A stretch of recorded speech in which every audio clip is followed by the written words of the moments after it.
اللہ رب محمد صلی اللہ علیہ وسلم ونحن عباد محمد صلی اللہ علیہ وسلم لی خمسۃ اطفی بها حر الوباء الحاتمہ المصطفیٰ والمرتضیٰ وابناہما والفاطمہ۔ اللہ تبارک و تعالی کی حمد و ثنا اور حضور تاجدار ختم نبوت امام الانبیاء سید الانبیاء سرور انبیاء تاجدار انبیاء سردار انبیاء فخر انبیاء افضل الانبیاء اور نبی الانبیاء صلی اللہ علیہ وآلہ واصحابہ وازواجہ واولادہ وبناتہ وبارک وسلم۔ آپ کی عالی دربار میں ہدیہ درود و سلام عرض کرنے کے بعد میرے نہایت ہی واجب الاحترام معزز مکرم محترم حاضرین ناظرین، آج کی یہ خوبصورت پروقار محفل میلاد مصطفیٰ صلی اللہ علیہ وآلہ وبارک وسلم، جس میں میں اور آپ تمام احباب شریک ہیں، جناب محترم بھائی محمد شبیر صاحب نے مجھے حکم دیا کہ آپ اس محفل پاک میں آئیں اور حضور نبی کریم علیہ السلام اور آپ کے غلاموں کا ذکر خیر کریں۔ مبارکباد کے مستحق ہیں بانیان محفل جناب محترم محمد بھائی مقصود صاحب اور ان کے والد گرامی خواجہ محمد داود صاحب، جنہوں نے حضور نبی رحمت صلی اللہ علیہ وآلہ وبارک وسلم کی یہ پیاری اور خوبصورت محفل کو سجایا ہے۔ یقیناً حضور اس محفل پاک کو ملاحظہ فرما رہے ہیں، اور حضور کا ذکر بندہ کرتا ہی تب ہے جب حضور کی محفل میں اس امتی کا ذکر ہوتا ہے۔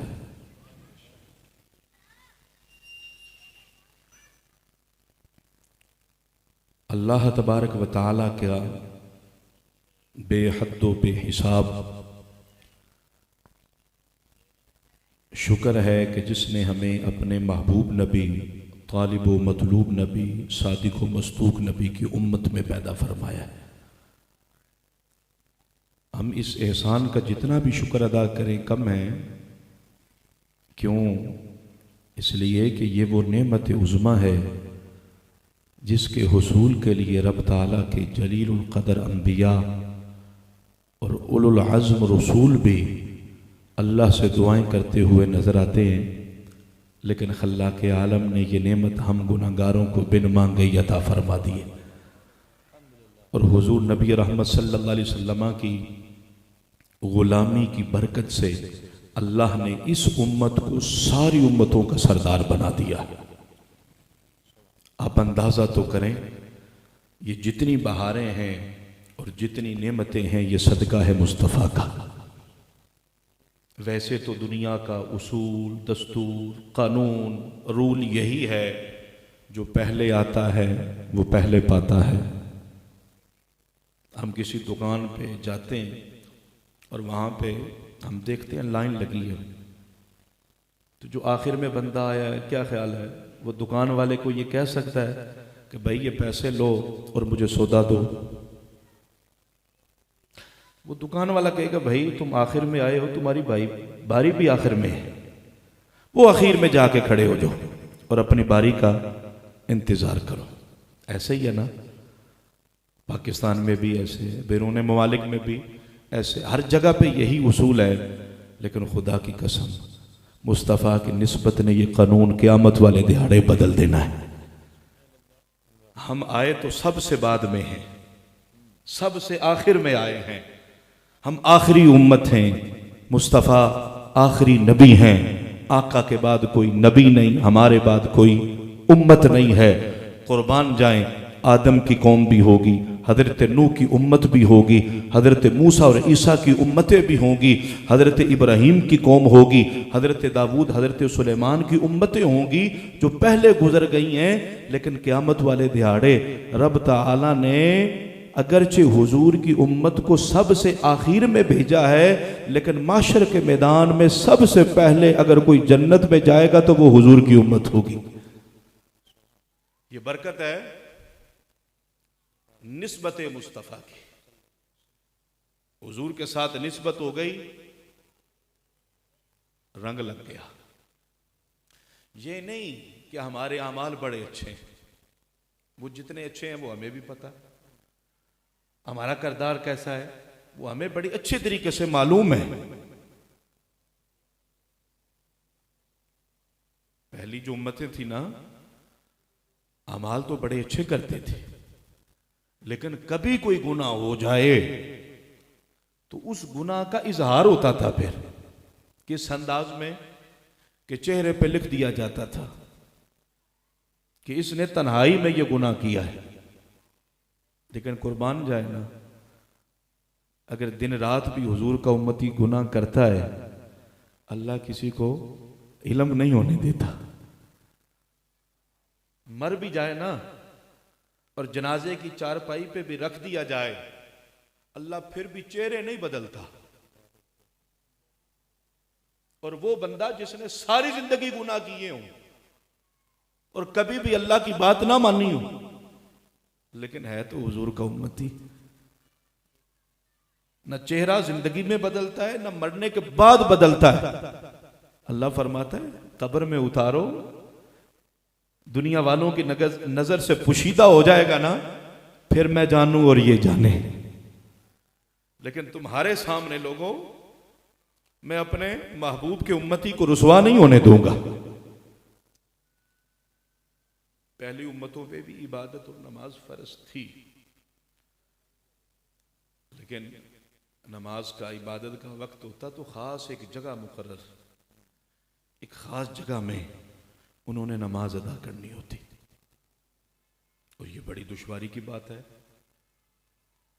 اگر انسان نے کہیں جانا ہو، سفر کرنا ہو، تو وہ جو لکڑیوں کی عمارت بنا رکھی ہے، تختہ وغیرہ بنا رکھتا ہے، وہ ساتھ لے کر جاتے ہیں کہ اسی پہ ہم نماز ادا کریں گے، اس کے علاوہ کسی جگہ پہ نماز ان کی ہونی نہیں ہے. لیکن قربان جائیں نا، مصطفیٰ کریم علیہ السلام، آپ کا میلاد شریف ہوا، آقا کی آمد اس دنیا میں ہوئی ہے. اللہ اکبر. اللہ نے ساری زمین کو پاک فرما دیا ہے اور ساری زمین کو مسجد بنا دیا ہے. قربان جائیں نا یار، حضور کے قدم لگے اس زمین پہ. پہلے بھی یہ زمین زمین ہی تھی نا، یہ مٹی یہی رنگ کی تھی نا. پہلے نماز کے لیے وضو کرنا ہے تو وہ صرف پانی سے ہو سکتا ہے، صرف پانی کے ساتھ. لیکن باری آئی نا حضور کی امت کی، اب اگر وقت ہوا ہے نماز کا، پانی دستیاب نہیں ہے، ایک میل آگے پیچھے دائیں بائیں اس ایریے میں پانی اگر نہیں ہے، فرمایا پریشان نہیں ہونا، تم میرے محبوب کے امتی ہو، مٹی سے تیمم کر کے نماز پڑھ لو، میں قبول کر لوں گا. یہ برکت ہے حضور کے قدموں کی. میرے آقا نے جو قدم رکھے نا زمین پہ، تو اللہ نے ساری زمین کو پاک فرمایا. سبحان اللہ. اچھا، میں آپ سے یہ پوچھنا چاہتا ہوں نا کہ حضور علیہ السلام جب تشریف لائے تھے، آقا کی آمد اور ولادت ہوئی تھی، تو حضور کے قدم لگے کہاں پہ تھے؟ کیا ساری دھرتی پہ لگے، ساری زمین پہ لگے، ساری مٹی پہ لگے؟ نہیں، حضور کا میلاد تو مکہ شریف میں ہوا، تو کیا سارے مکہ شریف کی زمین پہ آقا کے قدم لگے؟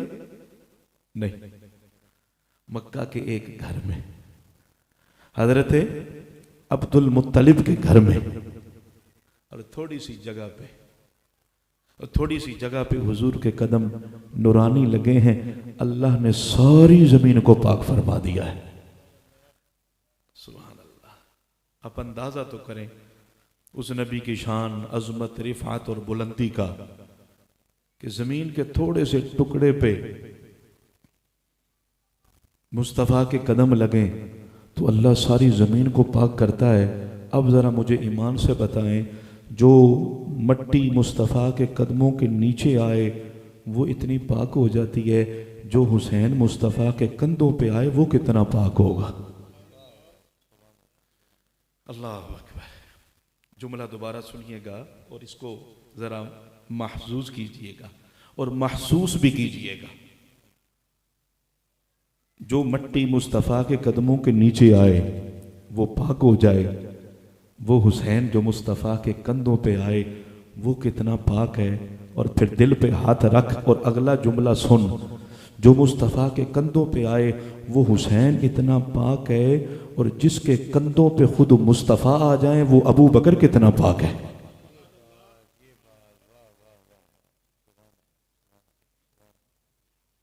اللہ اکبر۔ ہم اہل سنت ہیں، اہل نسبت ہیں، ہم نے ایک ہستی کو مانا ہے کائنات میں، اور اس ایک ہستی کی وجہ سے صحابہ کو بھی مانا ہے اور آل کو بھی مانا ہے۔ ہمارے عشق، ہماری محبت کا جو محور ہے وہ ایک ہی ذات ہے۔ حضور کے علاوہ ہم نے جس کو بھی مانا ہے وہ مصطفیٰ کی وجہ سے ہی مانا ہے۔ ہم نے اپنی مرضی سے کسی کو نہیں مانا، ہم نے جس کو مانا اور جب مانا اور جتنا مانا مصطفیٰ کی وجہ سے۔ اللہ اکبر۔ اور یہی ایک بنیادی نقطہ ہے جس پہ نجات کا دار و مدار ہے، اور جس پہ محبت صحابہ اور محبت اہل بیت مقبول ہے۔ اگر حضور کی ذات کو معاذ اللہ اگر سائیڈ پہ لگا کے بالذات فی نفسی ہی صحابہ سے محبت کی جائے یا اہل بیت سے محبت کی جائے تو کوئی فائدہ نہیں ہے۔ صحابہ ہوں یا اہل بیت ہو، محبت مصطفیٰ کی وجہ سے کرنی ہے۔ اللہ اکبر۔ حضرت سیدنا ابو بکر صدیق رضی اللہ تعالی عنہ، ویسے تو ہر بندے کو اپنی وفا پہ ناز ہوتا ہے، لیکن اس کائنات میں وفا کو جس پہ ناز ہے اس ہستی کا نام صدیق اکبر ہے۔ ہر بندہ محبت پہ ناز کرتا ہے، یار مجھے بڑی محبت ہے، لیکن محبت کو جس ہستی پہ ناز ہے زمانہ اسے صدیق اکبر کہتا ہے۔ صحابہ کو اپنی صحابیت پہ ناز تھا، اور ہونا بھی چاہیے کہ دنیا کے غوث کو تب ابدال مل کے بھی ایک صحابی کے مقام کو نہیں پا سکتے۔ اللہ اکبر۔ لیکن صحابیت کو جس ہستی پہ ناز ہے اسے صدیق اکبر کہا جاتا ہے۔ لیکن آپ نے کبھی یہ سوچا کہ جماعت صحابہ میں آخر کون سی چیز تھی سیدنا صدیق اکبر کی ذات میں جس نے ابو بکر صدیق کو تمام صحابہ کا امام بنا دیا، تمام صحابہ کا سردار بنا دیا، تمام صحابہ کا تاجدار بنا دیا؟ کبھی غور کیا؟ وہ دولت تھی عشق رسول کی۔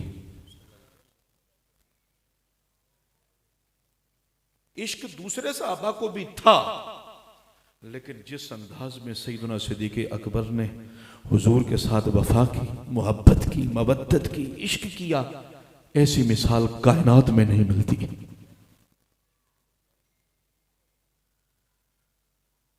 اور اعلان نبوت سے پہلے ہی ابو بکر صدیق کو مصطفیٰ سے محبت ہو گئی تھی۔ اللہ اکبر۔ باقیوں کو محبت ہوئی بعد میں، ابو بکر کو پہلے ہو گئی ہے۔ اور یاد رکھنا جو محبوب ہوتا ہے نا، وہ جو کہہ دے سر تسلیم خم کیا جاتا ہے۔ دلیل کے تقاضے نہیں کیے جاتے، دلیلیں نہیں مانگی جاتی، یہ محبت کی علامت ہے پہلی۔ مصطفیٰ کریم علیہ السلام نے جب اعلان نبوت فرمایا نا تو صدیق اکبر مکہ میں موجود نہیں تھے، ملک شام تجارت کے لیے گئے ہوئے تھے۔ جب واپس لوٹے نا تو پتہ چلا تو سیدھا حضور کے دربار پہ، کیا آپ نے نبوت کا اعلان کیا، دعویٰ کیا؟ تو میرے حضور فرمانے لگے ہاں ابو بکر میں اللہ کا نبی ہوں، رسول ہوں اور آخری ہوں۔ تو ابو بکر نے یہ نہیں کہا تو پھر دلیل کیا ہے؟ کوئی معجزہ دکھائیں۔ ادھر سے حضور نے فرمایا میں نبی ہوں، ادھر سے ابو بکر صدیق نے کہا لا الہ الا اللہ محمد رسول اللہ۔ اللہ اکبر، یہ محبت کی علامت ہے۔ دلیلیں نہیں مانگی جاتی، دلیلیں نہیں مانگی جائیں گی۔ اور فرمایا من احب شیئا اکثر ذکرہ، جب محبت ہو جاتی ہے نا پھر اٹھتے بیٹھتے چلتے پھرتے ذکر اپنے محبوب کا ہی کیا جاتا ہے۔ محبوب کا ذکر کرنا اچھا لگتا ہے، محبوب کا ذکر سننا اچھا لگتا ہے۔ دل جو دے بیٹھے، محبت جو کر بیٹھے۔ میرے محبوب فرمانے لگے ابو بکر ادھر آؤ۔ جی یا رسول اللہ۔ فرمایا یہ انگوٹھی لو اور اس انگوٹھی پہ رب تعالیٰ کا نام لکھوا کے لاؤ۔ جی یا رسول اللہ۔ ابو بکر صدیق نے دونوں ہاتھوں سے انگوٹھی کو لیا، بازار کی طرف گئے اور دکاندار کو جا کے کہنے لگے یہ میرے نبی کی انگوٹھی ہے اور اس انگوٹھی پہ اللہ کا نام لکھ دو۔ اس دکاندار نے اللہ لکھ دیا اور صدیق اکبر کو انگوٹھی دی۔ جو آپ نے انگوٹھی کو لیا نا تو دیکھا رب کا نام ہے لیکن میرے محبوب کا نام نہیں لکھا ہوا۔ کا دکان والے ایسے کر، اللہ کے نام کے ساتھ میرے حبیب کا نام بھی لکھ دے۔ حضور نے کتنا فرمایا تھا؟ بولیے۔ حضور نے فرمایا تھے اللہ، رب کا نام لکھوانا ہے۔ صدیق نے رب کا نام بھی لکھوایا ہے، اپنے حبیب کا نام بھی لکھوایا ہے۔ اللہ اکبر۔ جب پیار ہو جائے نا پھر دلیلیں نہیں، لکھا کہاں ہے؟ اللہ اکبر۔ پھر محافل کروانے پہ، حضور کا ذکر کرنے پہ پھر فتویٰ بازی نہیں ہوتی۔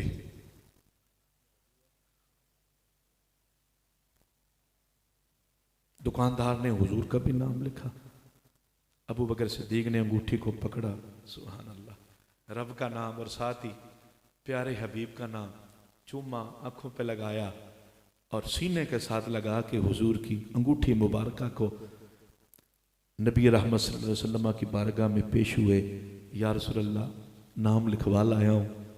حضور نے جو انگوٹھی پکڑی، پڑھنا شروع کیا۔ حضور نے کیا فرمایا تھا کہ کیا لکھوا کے لانا ہے؟ اللہ۔ اور ابو بکر صدیق نے کیا لکھوایا؟ اللہ کے نام کے ساتھ نام مصطفیٰ بھی لکھوایا۔ لیکن جب سرکار نے پڑھنا شروع کیا تو اس انگوٹھے پہ لکھا تھا اللہ، محمد صلی اللہ علیہ وسلم اور ابو بکر الصدیق۔ فرمانے لگے صدیق یہ کیا بات ہے؟ میں نے تمہیں کہا تھا صرف اللہ کا نام لکھوا، تو میرا نام بھی لکھوا لایا ہے اور ساتھ اپنا نام بھی لکھوا لایا۔ اللہ اکبر۔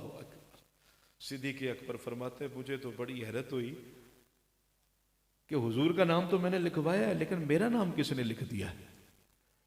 کہ یا رسول اللہ قسم لے لیں میں نے اپنا نام نہیں لکھوایا، اپنا نہیں لکھوایا میں نے، آپ کا لکھوایا ہے۔ اور اس کی وجہ یہ ہے میری عشق کی غیرت نے یہ گوارا نہیں کیا خدا کا نام ہو اور مصطفیٰ کا نام نہ ہو۔ میں مجبور تھا، اپنے عشق کے ہاتھوں سے مجبور تھا، میں نے اس لیے لکھوایا، لیکن یا رسول اللہ اپنا نہیں فرمایا۔ پھر یہ کیسے لکھا گیا؟ ابھی صدیق اکبر نے جواب نہیں دیا کہ کہ سدرہ کا مکین جبریل بارگاہ رسالت میں آ گیا ہے، اور آج کوئی قرآن نہیں لے کے آیا، ابو بکر کی شان لے کر آیا ہے۔ کہتے یا رسول اللہ مجھے رب نے بھیجا ہے اور خاص اسی کام کے لیے بھیجا ہے کہ ابو بکر کو آپ نے حکم دیا تھا رب کا نام، تو اس نے گوارا نہیں کیا کہ اکیلا رب کا نام ہو اور محبوب کا نام نہ ہو، تو جیسے ابو بکر کو گوارا نہیں نا کہ خدا کا نام ہو مصطفیٰ کا، خدا کو بھی یہ گوارا نہیں کہ مصطفیٰ کا نام ہو اور صدیق کا نام نہ ہو۔ اللہ اکبر، اللہ اکبر، یہ تو رب نے رکھوایا ہے۔ اچھا، اس سے ہمیں یہ بھی پتہ چلتا ہے کہ اللہ تعالیٰ چاہتا ہے کہ جہاں پہ میرا ذکر ہو، جہاں پہ میرے محبوب کا ذکر ہو، وہیں پہ صدیق اکبر کا بھی ذکر ہو۔ یہ خدا چاہتا ہے۔ تو یہ سیدنا صدیق اکبر رضی اللہ تعالی عنہ، آپ کی محبت سرکار کے ساتھ اور عشق، اللہ اکبر، نجوم ہدایت کا جرمٹ اور درمیان میں مہتاب نبوت جلوہ گر ہیں۔ صحابہ اپنی اپنی خواہشات کا ذکر کر رہے ہیں۔ رخ مصطفیٰ صدیق اکبر کی جانب ہوا، فرمایا صدیق تیری بھی کوئی خواہش ہے؟ ہر بندے دی کوئی نہ کوئی خواہش ہوندی ہے نا، میرا اے دل چاہتا ہے مینوں اے مل جائے، اے مل جائے، اے مل جائے۔ صدیق تیری بھی کوئی خواہش ہے؟ تو صدیق ہاتھوں کو باندھ کے عرض کرتے ہیں اے بدعا دے چہرے والیا، میریاں بھی تین آرزوان نے، تین خواہشاں نے، تین خواہشاں نے۔ میرے حضور فرمانے لگے کیا ہیں؟ بولو۔ اب ذرا سنو عاشقوں کی خواہشات کیا ہوتی ہیں کہ یا رسول اللہ پہلی خواہش یہ ہے النظر الی وجہک یا رسول اللہ، آنکھیں میری ہوں اور چہرہ آپ کا ہو، بس دن بھی دیکھوں، رات بھی دیکھوں، صبح بھی دیکھوں، شام بھی دیکھوں، ہر وقت بس یا رسول اللہ آپ کا دیدار ہی کرتا رہوں۔ آنکھیں صدیق اکبر کی اور چہرہ مصطفیٰ کریم علیہ السلام کا۔ یہ پہلی خواہش، پہلی آرزو صدیق اکبر کی۔ یا رسول اللہ دوسری خواہش یہ ہے وَإِنفَاقُ مَالِي عَلَىٰ أَمْرِكَ، یا رسول اللہ مال میرا ہو اور سارے کا سارا آپ کے قدموں پہ نچھاور ہو، سارا مال میں آپ کے قدموں پہ لٹا دوں۔ تیسری خواہش ان یکون بنتی،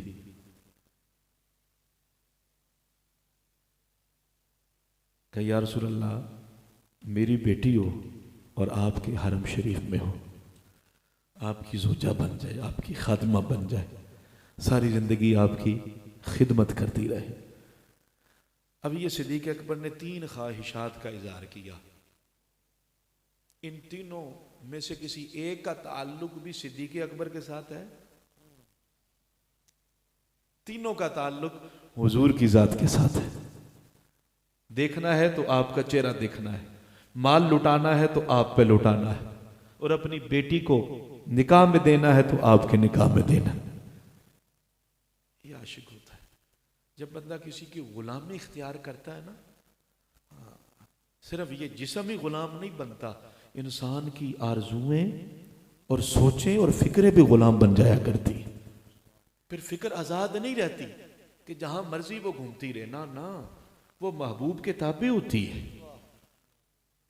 اور پھر قربان جائے نا، اللہ نے صدیق اکبر کی تینوں خواہشات اور آرزوؤں کو پورا بھی فرمایا۔ پہلے خواہش تھی یا رسول اللہ بس آپ کو تکتا رہوں، آپ کو تکتا رہوں، آپ کو تکتا رہوں۔ سب صحابہ نے حضور کو تکا ہے، سب صحابہ کو حضور کی مائیت ہے، لیکن قربان جائیں وہ غار ثور کی تنہائیاں جہاں رسول اللہ کو کوئی نہیں دیکھ سکا، اس وقت بھی اگر کسی نے دیکھا ہے تو وہ صدیق اکبر ہے۔ اور کیسا دیکھا ہے یار، 3 دن 3 راتیں صداقت کی گود ہے اور نبوت کا سر ہے، اور ٹک ٹکی باندھ کے دیکھتے جا رہے ہیں، ٹک ٹکی باندھ کے دیکھی جا رہے ہیں، دیکھی جا رہے ہیں، دیکھی جا رہے ہیں۔ آئے آئے کیسی اللہ نے خواہش کو پورا کیا۔ اور پھر زندگی میں نہیں ہے، روضہ پاک میں بھی آپ دیکھ سکتے ہیں حضور کے قدموں میں بیٹھے، آج بھی حضور نے اپنے پہلو میں لٹا رکھا ہے۔ میں کہتا ہوں اور صحابہ ہیں، سارے صحابہ عظیم ہیں، لیکن اور صحابہ کی جو شانیں ہیں، عظمتیں ہیں، وہ بتائی جا سکتی ہیں کہ اللہ نے فلاں صحابی کو یہ مقام دیا، یہ شان دی، یہ رفعت دی، یہ بلندی دی۔ لیکن صدیق اکبر وہ صحابی ہیں جن کی شان بتائی بھی جا سکتی ہے اور دکھائی بھی جا سکتی ہے۔ امام زین العابدین، کسی نے پوچھا حضرت یہ بتائیں یہ ابو بکر و عمر شیخین کریمین، ان کا مقام و مرتبہ بارگاہ رسالت میں کیا تھا؟ فرمایا ابھی دکھا دیتا ہوں۔ اس سائل کا ہاتھ پکڑا، روضہ رسول کے سامنے لائے، فرمایا جو مقام آج ہے یہی مقام زندگی میں تھا۔ سائل نے کہا حضرت سمجھ نہیں آئی۔ فرمایا ابھی سمجھا دیتا ہوں، باب مدینۃ العلم کا بیٹا ہوں، ہمارے لیے سمجھانا کسی کو مشکل تو نہیں ہے نا۔ فرمایا یہ بتا رسول اللہ کی قبر شریف کے سب سے زیادہ قریب کس کی قبر ہے؟ کہ صدیق اکبر کی۔ کہ بس بات ختم ہو گئی۔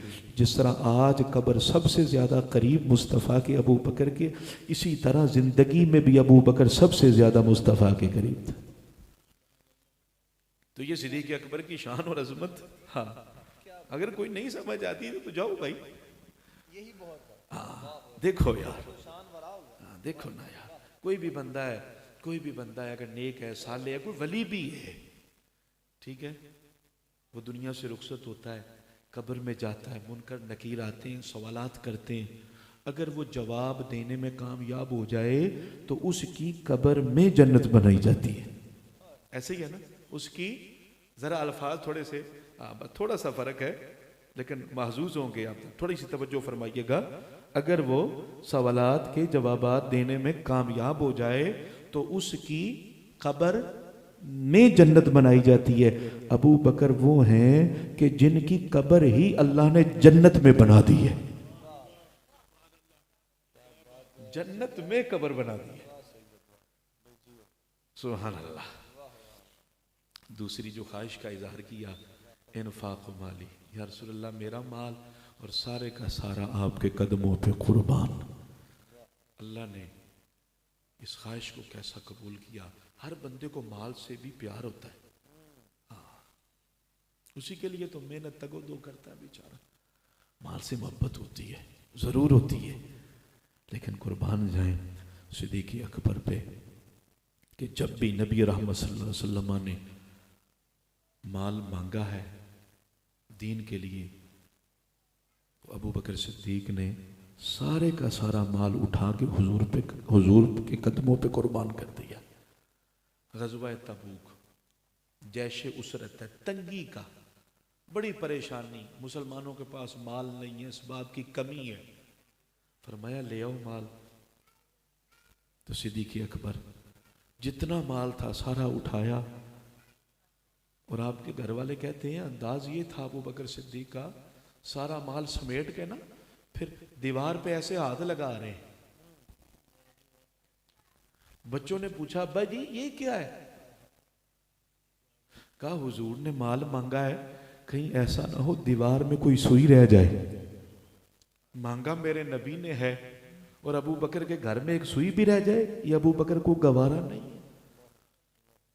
جب سارا مال سمیٹ لیا نا تو ایسے نظر پڑی اپنے بدن پہ، کہا ابو بکر حضور نے مانگا ہے لیکن تیرے بدن پہ کپڑے نظر آ رہے ہیں۔ کپڑوں کو اتارا، ٹاٹ کا لباس، سیڈوں پہ کانٹے لگا دیے، ہوئے تھیلا کندھے پہ رکھا ہوا ہے۔ چشم فلک نے بھی ایسا منظر کبھی نہیں دیکھا ہوگا۔ یہ ہے سچا عاشق، یہ ہے سچا محب، جس کو اپنے ماں باپ کی فکر نہیں ہے، اپنے بچوں کی فکر نہیں، بچیوں کی فکر نہیں ہے، اپنی بیویوں کی فکر نہیں ہے، بس حضور نے مال مانگ لیا تو سارے کا سارا اکٹھا کر کے چل دیے۔ یا رسول اللہ یہ مال رہا۔ کہ ابو بکر یہ بتا گھر والوں کے لیے کیا چھوڑا ہے؟ کہ یا رسول اللہ آپ نے مانگا تھا، یہ ہو سکتا ہے کہ میں گھر والوں کے لیے مال چھوڑ دوں؟ جتنا تھا سارا اٹھا لایا ہوں، باقی رہا گھر والوں کے لیے، تو گھر والوں کے لیے ایک اللہ چھوڑا، ایک اللہ کا حبیب چھوڑا ہے۔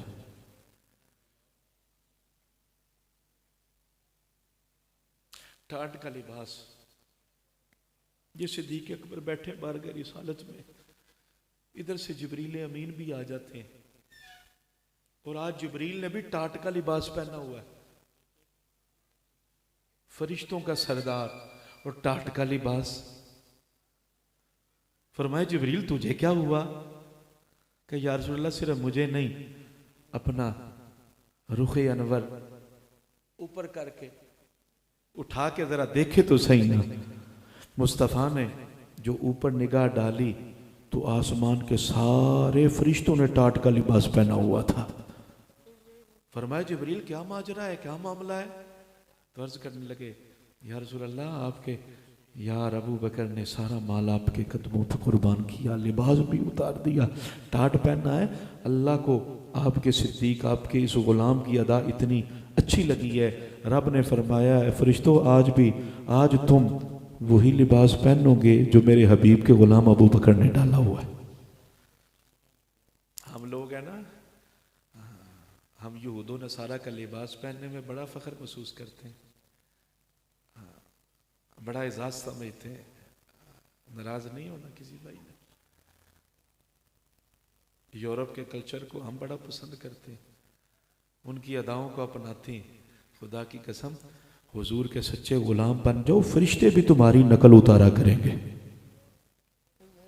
کمی ہمارے کردار میں ہے، ہمارے میں کمی ہے۔ اور جبریل آ کے کہتے ہیں یا رسول اللہ اس ابو بکر کو رب کا سلام کہ اگر صدیق اکبر نے اپنا مال لٹایا ہے، قربانیاں دی ہیں، تو دیکھو اعزاز کتنا بڑا مل رہا ہے کہ رب ابو بکر کے لیے سلام بھیج رہا ہے۔ اور صرف سلام ہی نہیں، جبریل کہتے ہیں یا رسول اللہ ان سے پوچھیں کہ رب یہ کہہ رہا ہے کہ ابو بکر میں تو تجھ سے راضی ہو گیا ہوں، ابو بکر تو بتا مجھ سے راضی ہوا ہے کہ نہیں ہوا؟ وہ رب خالق کائناتوں کے اپنے بندے سے پوچھے تو مجھ سے راضی ہے؟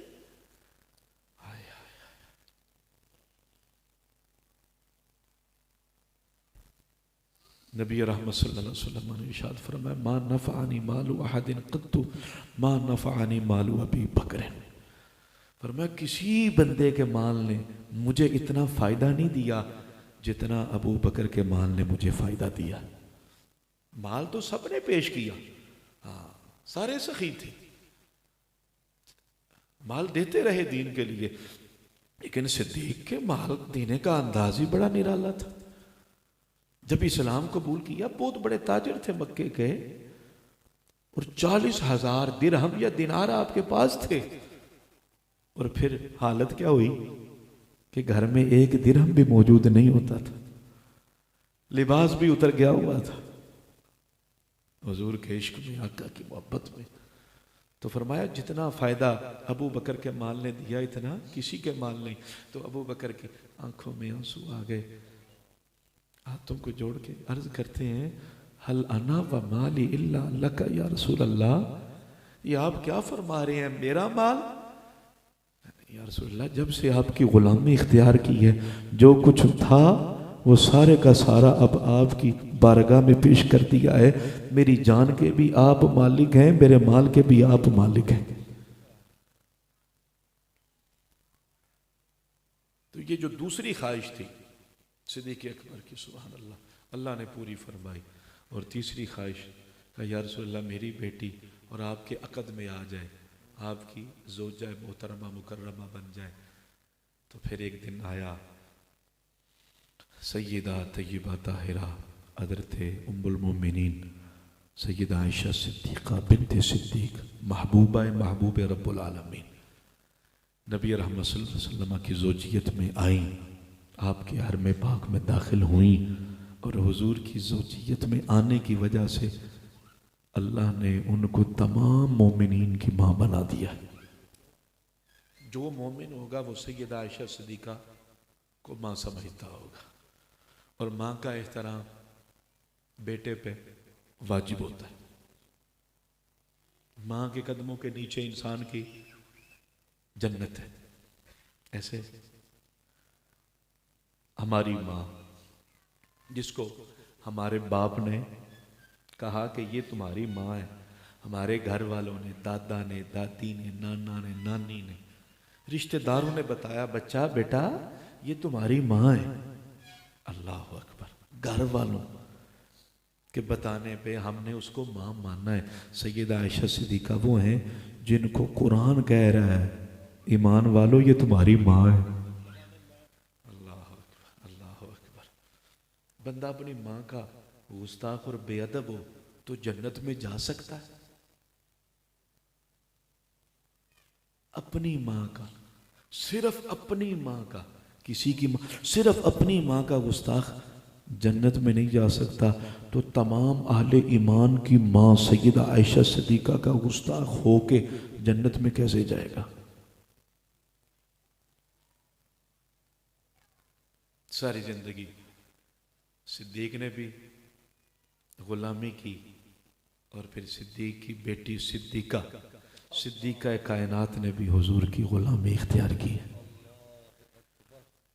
اللہ نے اعزاز کیا عطا فرمایا.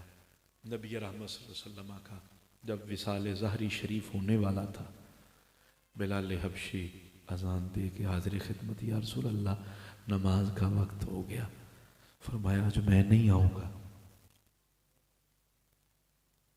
یا رسول اللہ پھر نماز کون پڑھائے گا؟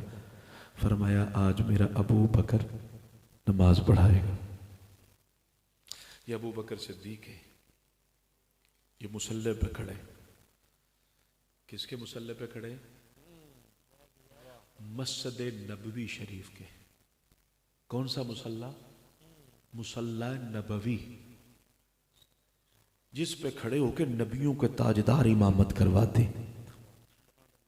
آج اسی مصلی پہ صدیق اکبر کھڑے. جو معاذ اللہ کہے کہ حضرت ابو بکر صدیق منافق تھے، بظاہر کلمہ پڑھ رکھا تھا، العیاذ باللہ العیاذ باللہ استغفر اللہ العظیم، اللہ کی پناہ. میں کہتا ہوں منافق تو وہ تھے جن کو نبی رحمت نے اپنی مسجد شریف سے نام لے لے کے قم یا فلان فخرج فإنک منافق، فرمایا کھڑا ہو جا، تو بھی کھڑا ہو جا، تو بھی کھڑا ہو جا، تو بھی کھڑا ہو، تو بھی کھڑا ہو، اور میری مسجد سے نکل جاؤ. کیوں؟ کیونکہ تم منافق ہو، تم منافق ہو، تم منافق ہو، منافق ہو. میں نے کہا منافقوں کو تو سرکار اپنی مسجد شریف سے نکال دیا تھا، صدیق اکبر کو تو اپنے مصلی پہ کھڑا کر دیا. اللہ اکبر اللہ اکبر. اور قربان جائے نا، صدیق اکبر امام بن کے نماز پڑھا رہے ہیں، اور جانتے ہو مقتدیوں میں کون کون ہے؟ فاروق اعظم بھی ہیں، عثمان غنی بھی ہیں، اور مولا علی بھی ہیں. اسی لیے میں کہتا ہوں کہ سارے زمانے کے ولی جسے اپنا امام مانتے ہیں اسے مولا علی کہتے ہیں، اور مولا علی جسے اپنا امام مانے اسے صدیق اکبر کہتے ہیں. یہ سیدنا صدیق اکبر کی ذات گرامی ہے. اور پھر جو محبوب ہوتا ہے نا، محبوب کی ہر شے سے بھی محبت ہوتی ہے. محبوب کے اہل خانہ سے محبت ہوتی ہے، محبوب کے گھرانے سے بھی محبت ہوتی ہے. نبی رحمت صلی اللہ علیہ وسلم کا جب وصال ظہری شریف ہو گیا، اب سب سے زیادہ تڑپنے والے آقا کی یاد میں وہ صدیق اکبر تھے. لیکن قربان جائیں ظاہر نہیں ہونے دیا. صدیق اکبر کے عشق کا ایک انداز ہی کچھ نرالا تھا. باقی صحابہ تڑپ رہے تھے. فاروق اعظم جیسا ہاں بڑا دلیر آدمی، ہاتھ میں تلوار ہے، اور کہتے ہیں جو یہ کہے نا کہ نبی مر گئے میں اس کا سر اتار دوں گا۔ اور ایک صحابی تاب نہیں لا سکے اور ہاتھوں کو اٹھا کے اللہ کی بارگاہ میں عرض کرتے ہیں مولا تیرا نبی چلا گیا ہے، اب میری آنکھیں بھی لے لے، میں تیرے نبی کے بعد کسی کو دیکھنا نہیں چاہتا۔ لیکن قربان جائیں، ویسے صدیق اکبر بڑے نرم دل کے ہیں، ہاں، لیکن حضور کے ظاہری وصال شریف پہ اللہ نے آپ کو کیسی استقامت عطا فرمائی، جرت اور بہادری کا مجسمہ بن کے کھڑے رہے اور سب کو کھڑا کیا۔ اور یہ بڑے عجیب اور نازک حالات تھے۔ کئی لوگ تھے جو زکوٰۃ کا انکار کرنے لگے، ہم زکوٰۃ نہیں دیں گے، نماز پڑھ لیں گے۔ کئی لوگ مرتد ہو گئے،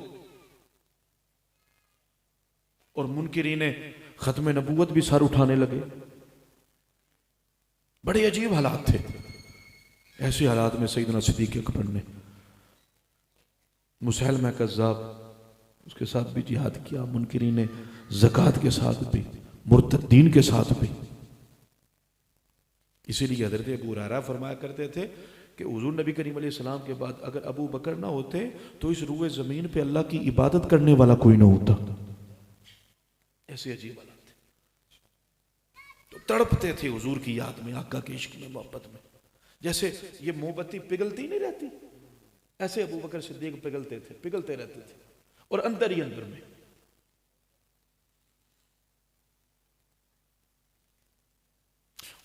آپ کے منہ شریف میں جس طرح گوشت جلتا ہے نا،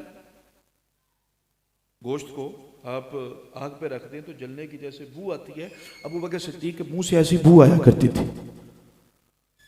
اللہ اکبر، وہ کیا جلتا تھا حضور کے عشق میں، آقا کی یاد میں۔ ابو بکر صدیق کا جگر آقا کی یاد میں دل جل رہا ہے۔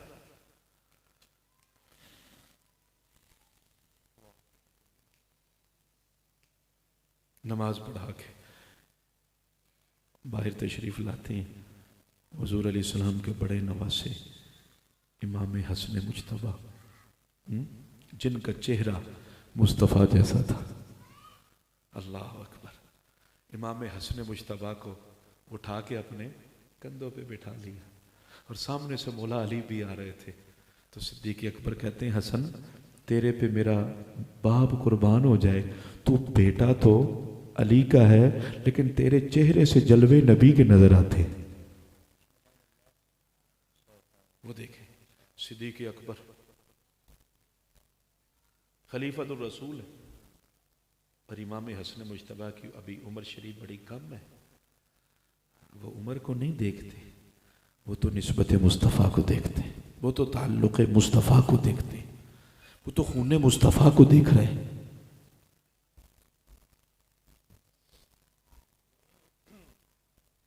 جس چیز کی نسبت تھوڑی سی بھی حضور نبی رحمت صلی اللہ علیہ وسلم کے ساتھ ہو گئی، وہ کائنات میں بلند و بالا ہو گئی، وہ اعلیٰ ہو گئی۔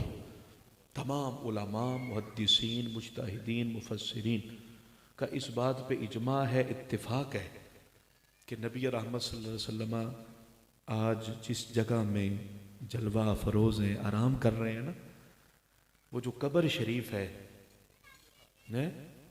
وہ جو قبر شریف ہے نا، وہ جو مٹی نبی کریم علیہ السلام کے جسد مبارک کے ساتھ لگی ہوئی ہے، وہ زمین کا ٹکڑا جو حضور کے جسم کے بوسے لے رہا ہے، تمام علماء کہتے ہیں کہ وہ زمین کا ٹکڑا ساری زمینوں سے بھی اعلیٰ ہے، سارے آسمانوں سے بھی اعلیٰ ہے، کعبۃ اللہ شریف سے بھی اعلیٰ ہے، حتیٰ کہ عرش اعظم سے بھی اعلیٰ ہے۔ جو زمین کا ٹکڑا مصطفیٰ کے جسم کے ساتھ لگا، میں نے کہا جو زمین کا ٹکڑا حضور کے جسم کے ساتھ لگے وہ عرش اعظم سے اعلیٰ ہے، تو کیا خیال ہے جو سیدہ مصطفیٰ کے جگر کا ٹکڑا ہے، ان کی شان، عظمت، رفعت عفت طہارت کا کیا عالم ہوگا. ام المومنین سیدہ عائشہ صدیقہ بنت صدیق آپ فرماتی ہیں سیدہ کائنات کا چلنا رکنا اٹھنا بیٹھنا مصطفیٰ جیسا تھا. سیدہ آتی تو ایسے لگتا جیسے مصطفیٰ چلتے ہوئے آ رہے ہیں. آپ بیٹھتی تو ایسے لگتا جیسے سرکار بیٹھ رہے ہیں. اللہ اکبر. اور آپ کا جو چہرہ مبارکہ ہے وہ بھی مصطفیٰ کریم علیہ السلام جیسا ہے. اور نبی رحمت صلی اللہ علیہ وسلم اپنی بیٹی لخت جگر سیدہ کائنات کے ساتھ کتنی محبت فرماتے ہیں. جب بھی سیدہ اپنے بابا مصطفیٰ کریم علیہ السلام کی زیارت اور آپ سے ملاقات کے لیے حاضر خدمت ہوتی نا تو مصطفیٰ اپنی بیٹی کو دیکھ کے کھڑے ہو جاتے تھے. یہ بڑی بات ہے. یہ بڑی بات ہے. یہ نہیں ہے کہ سیدہ حضور سے بڑی ہیں مقام کے لحاظ سے. کھڑا ہونا پیار کی وجہ سے بھی ہوتا ہے, محبت کی وجہ سے بھی ہوتا ہے, شفقت کی وجہ سے بھی ہوتا ہے. اللہ اکبر. حضور کھڑے ہو جاتے اور آگے سنے ذرا, صرف کھڑے نہیں ہوتے, سیدہ کائنات اپنی لخت جگر کی پیشانی کو چومتے اور پھر سیدہ کائنات مصطفیٰ کے ہاتھوں کو چومتے. اللہ اکبر. اور میرے آقا اپنی مسند شریف پہ اپنی صاحبزادی اپنی شہزادی کو بٹھا دیا کرتے تھے اور کائنات والوں کو بتا رہے تھے میں نبیوں کا تاجدار ہوں, میں رب کا حبیب اعظم ہوں, نائب مطلق ہوں, خلیفہ اکبر ہوں. لیکن دیکھو میں اپنی بیٹی سے کتنی محبت کرتا ہوں, کتنا پیار کرتا ہوں. فرمایا سیدہ کائنات کے ساتھ جو عقیدت رکھے اور ان کی غلامی میں آ جائے, ان کی غلامی کی برکت یہ ہے کہ اللہ اس پہ بھی جہنم کی آگ کو حرام فرما دیتا ہے. یہ خون رسول ہے. دنیا میں کوئی بھی ہے اس کی نسل چلی ہے بیٹے سے. ایک مصطفیٰ ہیں جن کی نسل چلی ہے تو بیٹی سے چلی, اور وہ بیٹی سیدہ کائنات ہے. سیدہ کائنات ہے. آخری بات اور میری تقریر ختم.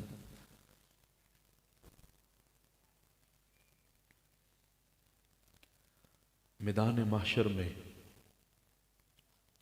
بڑے بڑے مرد آئیں گے اور بڑی بڑی عظیم خواتین بھی آئیں گی, لیکن جو اعزاز جو پروٹوکول اللہ سیدہ کائنات کو عطا فرمائے گا وہ کسی اور کے لیے نہیں. وہ کیا ہوگا؟ سبحان اللہ. شہزادی رسول جب میدان معاشر میں قدم رکھیں گی اللہ کی طرف سے ایک منادی ندا دے گا, اے اہل معاشر, اے اہل معاشر اپنے سروں کو جھکا لو.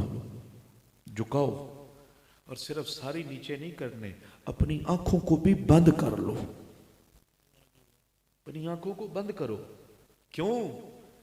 اس لیے کہ بنت رسول جلوہ گر ہونے والی ہے. 70,000 حوروں کے جھرمٹ میں سیدہ کائنات پل صراط سے بجلی کی طرح گزر جائیں گے.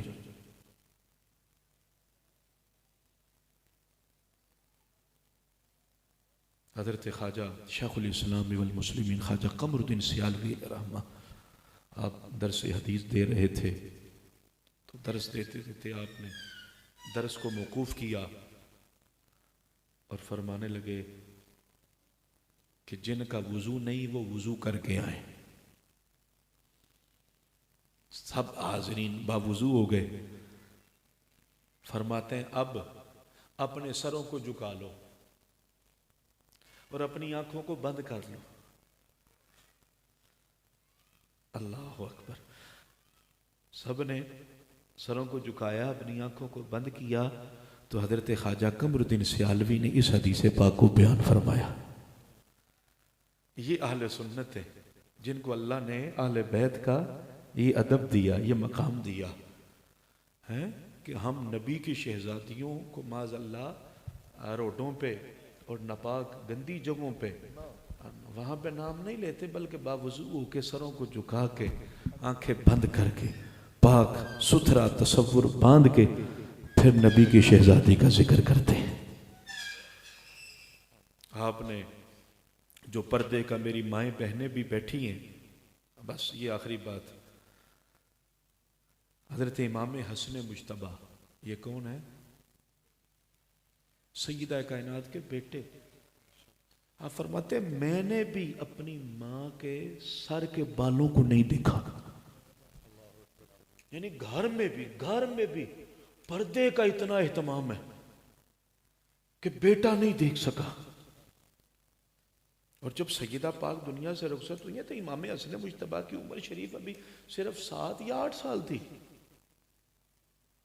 یعنی کتنے بچپنے کی عمر ہے، پھر بھی سیدہ پاک اپنی ماں کے سر کے بال، میرے امام ایسے تو نہیں کہتے جن کا آنچل نہ دیکھا ماؤ مہر نے، سورج اور چاند بھی جن کے دوپٹے کو نہیں دیکھ سکا وہ سیدہ پاک ہے۔ سبحان اور ساری رات عبادت میں، ریاضت میں، رکوع میں، سجدوں میں اور رب کی بارگاہ میں دعا کرتے ہوئے گزارتے تھیں۔ آج مائیں بہنیں بیٹیاں ہیں وہ پرسکون رہنا چاہتی ہیں تو وہ سیدہ کائنات کے نقش قدم پہ چلیں، پردے کو لازم اپنائیں۔ پردے میں عافیت ہے، اس میں سکون ہے، اس میں حفاظت ہے۔